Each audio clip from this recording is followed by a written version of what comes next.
2,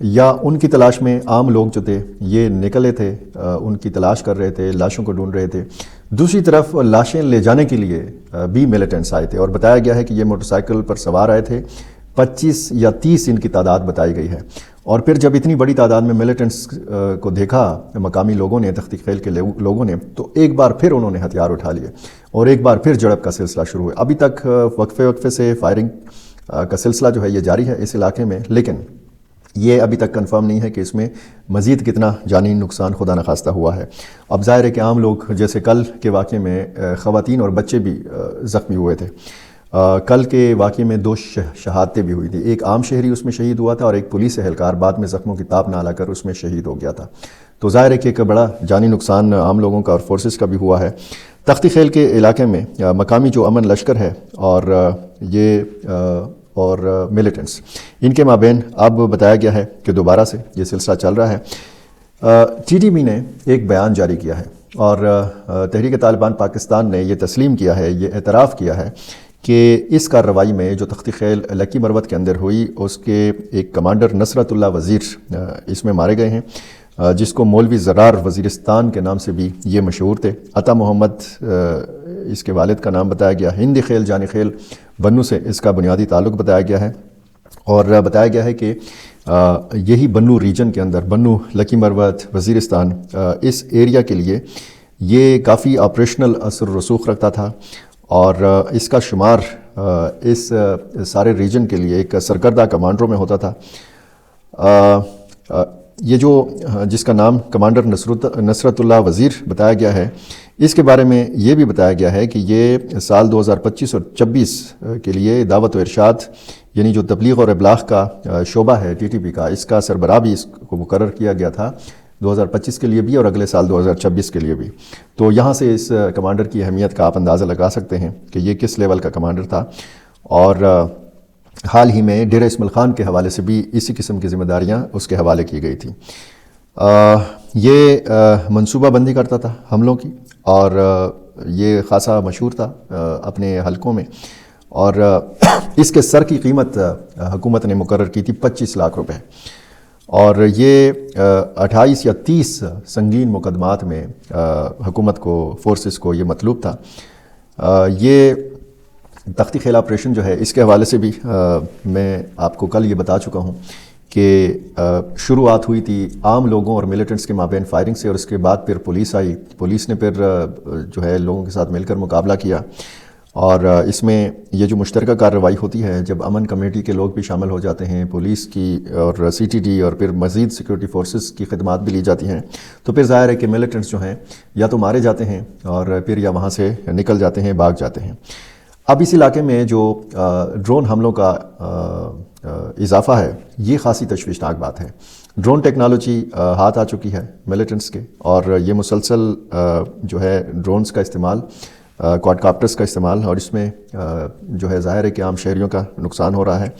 اور جب یہ سلسلہ ہم دیکھتے ہیں پورے اس ریجن میں، تو ظاہر ہے کہ عام لوگ بھی ایک غیر یقینی کی ایسی صورتحال سے دوچار ہیں.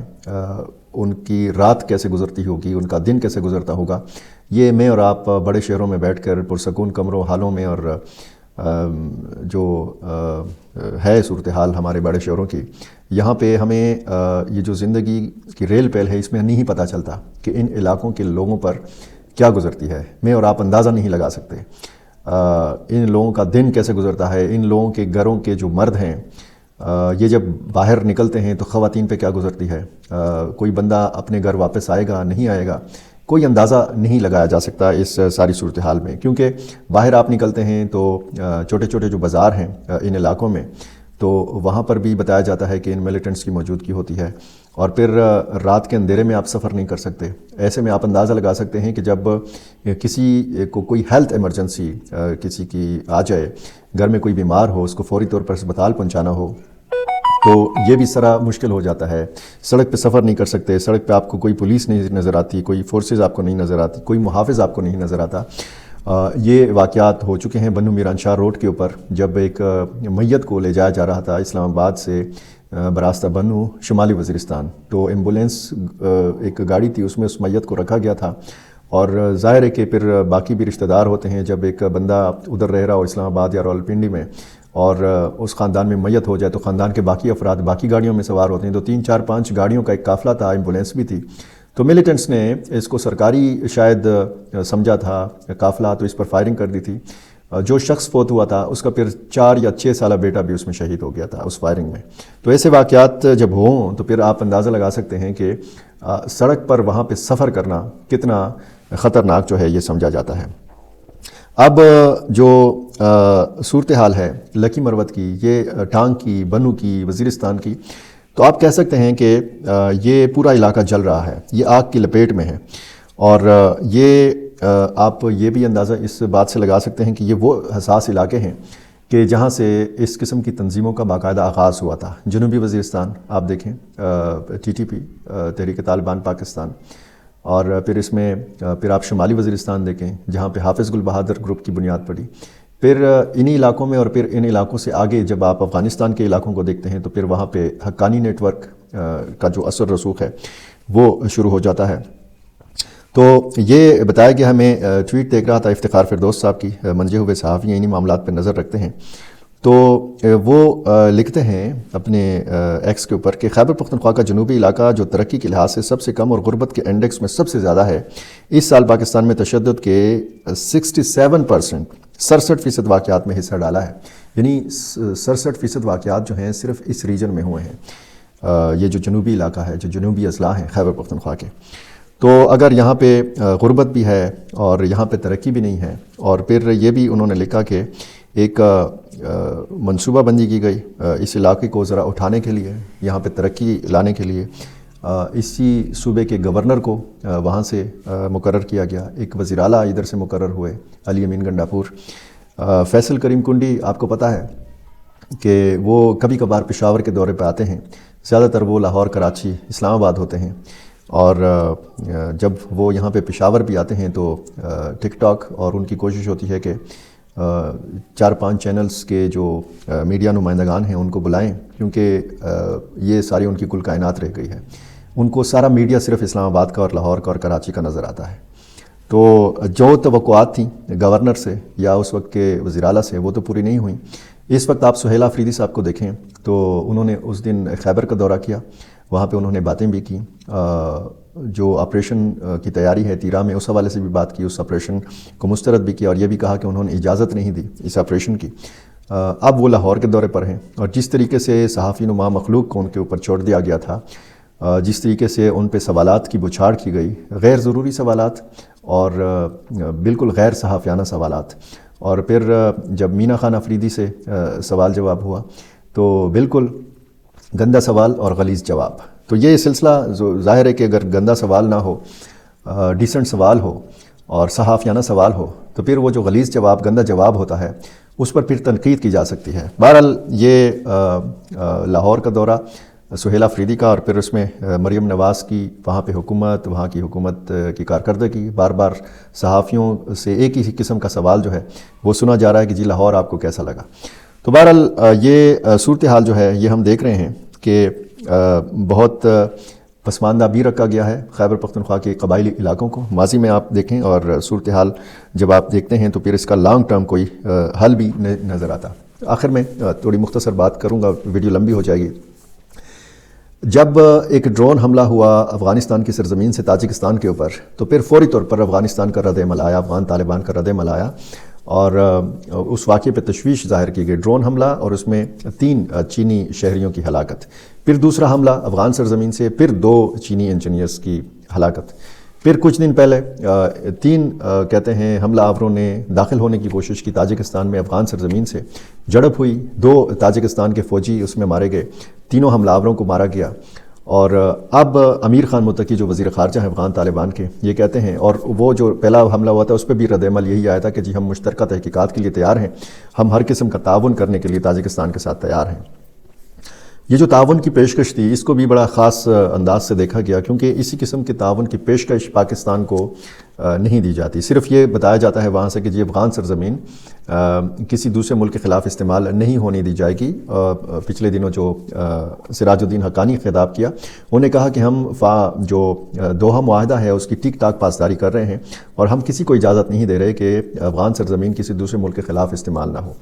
اب جو پاکستان کی تحفظات ہیں افغان سرزمین کے حوالے سے، وہی تحفظات اب تاجکستان کو بھی ہیں، بلکہ بڑا شدید رد عمل دیا تھا تاجکستان نے، اور انہوں نے کہا کہ اس کے نتائج جو ہیں یہ بھگتنا ہوں گے افغان حکومت کو، کیونکہ جیسے میں نے ایک ویڈیو میں آپ کو بتایا تھا کہ سرحد کی حفاظت صرف یہ نہیں ہوتی کہ آپ کسی دوسرے ملک کے فوج کو یا غیر قانونی لوگوں کو یا اسمگلرز کو داخل ہونے سے روکیں، یہ بھی ذمہ داری ہوتی ہے سرحدی فورسز کی کہ وہ اپنے ملک سے ایسے عناصر کو دوسرے ملک میں نہ داخل ہونے دیں۔ تو پھر سرحدی جو بارڈر مینجمنٹ ہے وہ انتہائی کمزور ہے افغان حکومت کا، اور یہی شکوہ جو ہے اب ہے اس کو تاجکستان کو۔ یہاں پہ جو تاجکستان کے لیے جو چیلنج بنی ہوئی تنظیم ہے وہ اس میں بتایا جاتا ہے کہ جی ملوث ہو سکتی ہے، جماعت انصار اللہ کی بات ہو رہی ہے، یہاں پہ داعش کی بھی آپ کو پتہ ہے موجودگی ہے، القاعدہ کی بھی موجودگی ہے، ٹی ٹی پی کی بھی موجودگی ہے۔ ایسے عناصر بھی ہیں کہ جو افغان طالبان کے مختلف ملکوں کے ساتھ تعلقات کو بگاڑنا چاہتے ہیں۔ پاکستان کے ساتھ تعلقات کس نے بگاڑے؟ افغان طالبان کے۔ یہ افغان طالبان کو خود سوچنا ہے کہ اگر ایک مطالبہ آ رہا ہے اور اس میں آپ اگر کسی دوسرے یا تیسرے ملک کے ساتھ تو تعاون کر رہے ہیں، لیکن پاکستان جیسے پڑوسی ملک کے ساتھ آپ تعاون نہیں کر رہے، تو ظاہر ہے کہ پھر یہ تحفظات بھی بڑھیں گے اور یہ کشیدگی بھی بڑھے گی، اور اس میں پھر کمی نہیں آئے گی۔ آپ کو پتہ ہے پاکستان اور افغانستان کی سرحد بند ہے، تجارت رکی ہوئی ہے، 3000 اسٹوڈنٹس پاکستانی وہاں پہ پھنسے ہوئے ہیں، لاکھوں افغان مہاجرین ابھی تک پاکستان میں ہیں، جا بھی رہے ہیں، ان کو جانے بھی دیا جا رہا ہے۔ لیکن یہ معاملات جب تک افغانستان کے طالبان اور پاکستان کے درست نہیں ہوں گے، یا افغان طالبان اور باقی پڑوسی ممالک کے درست نہیں ہوں گے، تو پھر اسی قسم کے واقعات بھی ہوں گے، جیسے خیبر پختونخوا کے اندر، بلوچستان کے اندر معاملات ہو رہے ہیں، اور جیسے تاجکستان اور جیسے ایران کی سرحد پر بھی اس طرح کے واقعات ہوتے ہیں۔ تو بہرحال دیکھتے ہیں یہ مختلف ممالک کی جو قیادت ہے یہ کیا سوچ رہی ہے اور کیا ان کے ذہنوں میں منصوبے ہیں۔ بہرحال اللہ کرے کہ اس خطے میں امن آئے، پاکستان اور افغانستان میں اور اس پورے ریجن میں امن آئے۔ پاکستان کے جو پڑوس میں ظاہر ہے کہ افغانستان ہے، افغانستان کے اس طرف پڑوس میں پاکستان ہے، دونوں ایک دوسرے کے ساتھ جڑے ہوئے ہیں، اور جب تک دونوں ملکوں کے تعلقات بحال نہیں ہو جاتے اور مختلف معاملات کا ادراک نہیں کیا جاتا، ایک